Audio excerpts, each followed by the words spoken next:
এইটা সমস্ত জনগণের একটি পারসেপশন ছিল, কিন্তু এইটা হয় না। এই জায়গাটা জনগণের প্রত্যাশার সঙ্গে মিলে। সেলিম ভাই, আপনার কাছ থেকে জানতে চাইবো যে এই যে পুরো ঘটনাটি, যে প্রক্রিয়াটি, এই প্রক্রিয়াটির মধ্যে আপনার কাছে কি মনে হয় যে তাকে আসলে মানে একটা ডাবল স্ট্যান্ডার্ড প্লে করা হয়েছে, যেটা আজকে মানে বিএনপির পক্ষ থেকেও বলা হয়েছে যে আগে সংসদ সদস্যদের গ্রেপ্তার করা হয়েছে, কিন্তু এখন শুধু সংসদ সদস্য এই কথাটি বলেই তাকে গ্রেপ্তার করা হচ্ছে না বলে যেটা বলা হচ্ছে, সেক্ষেত্রে একটা ডাবল স্ট্যান্ডার্ড আছে। সত্যি এই বিষয়টি আছে কিনা এবং আপনি কিভাবে দেখছেন এই জিনিসটা আমরা জানবো, তবে একটা বিরতির পর। একটা বিরতিতে যাচ্ছি, ফিরছি।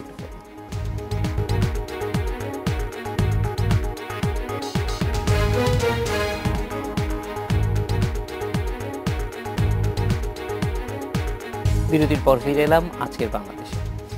সেলিম ভাই, একটু জানতে চাইবো যে আপনারা এই জিনিসটাকে কিভাবে দেখছেন? দেখুন, লতিফ সিদ্দিকীর এই ব্যাপারটাতে আমরা মারাত্মক ক্ষুব্ধ, আমরা হতবিহ্বল হয়ে গেছি।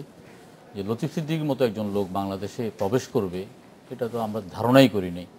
লতিফ সিদ্দিকী আমাদের ধর্মীয় অনুভূতিকে আঘাত করেছেন এবং তিনি বাংলাদেশে এসে রাষ্ট্রকে এবং আইনকে চপটাঘাত করেছেন, যেটা আমাদের ধারণার বাইরে। লতিফ সিদ্দিকীর মতো একজন লোক, স্বঘোষিত, যিনি ধর্মকে এত বড় অবমাননা করেছেন। অতীতে আমরা দেখেছি দাউদ হায়দার ধর্মকে অবমাননা করেছেন, তসলিমা নাসরিন করেছেন, তার ব্যক্তি বিশেষ ছিলেন।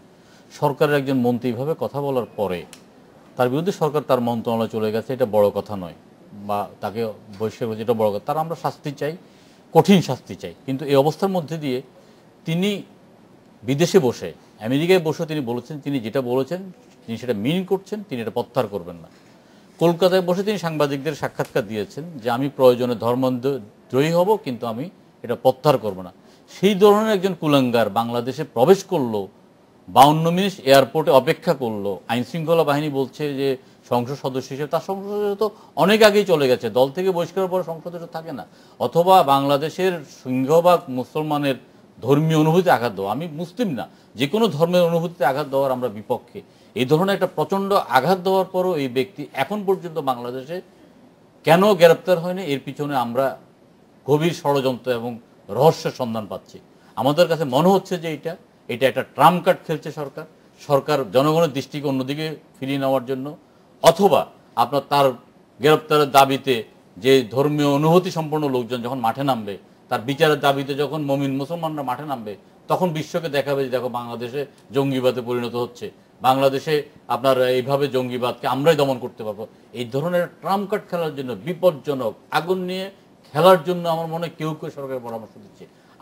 আমি আশা করব সরকার এই ধরনের কোনো মানে কারো জাতীয় এবং আন্তর্জাতিক কোনো ফাঁদে পা দেবেন না। আমরা মুসলমান, আমরা সংখ্যাগরিষ্ঠ মুসলিম, আমাদের মানে নবী রসুলকে আঘাত করা, আমাদের ধর্মীয় বিধিবিধানকে আঘাত করার পরে তিনি বাংলাদেশে এসে আপনার এইভাবে আপনার লুকিয়ে যাবেন, আমরা এটা আশা করি না। অবিলম্বে তাকে গ্রেপ্তার করে আমরা তার সর্বোচ্চ শাস্তি, মৃত্যুদণ্ড দাবি করছি। আহমেদ ভাই, আপনার কি মনে হয় যে এটার ভিতরে কোনো রাজনৈতিক যোগ আছে? আমি তো স্পষ্ট করে বলি যে আল্লাহ, রসুল এবং ইসলাম, এই প্রশ্নে যে একটা দেশ, একটা জাতি একেবারে সাথে সাথে ইউনাইটেড হয়ে গেল, including Awami League, including opposition, সব মিলে যেন এক বক্তব্য, এক সুরে কথা বললাম আমরা।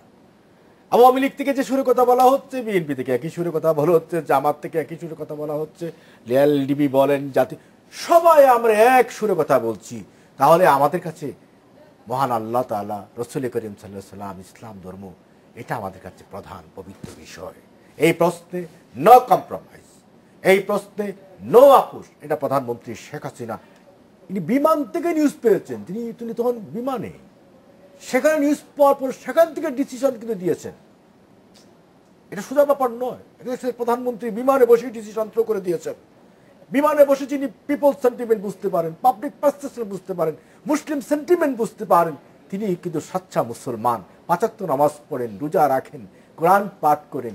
কাজেই এই প্রশ্নে আমাদের বক্তব্য পরিষ্কার বলেই, একটা পার্টির প্রেসিডিয়াম মেম্বার এবং আব্দুল লতিফ সিদ্দিকী একজন ফ্রিডম ফাইটারও বটে, মুক্তিযুদ্ধের সংগঠক, এবং আব্দুল লতিফ সিদ্দিকী গভর্নমেন্টের একজন গুরুত্বপূর্ণ মন্ত্রী ছিলেন।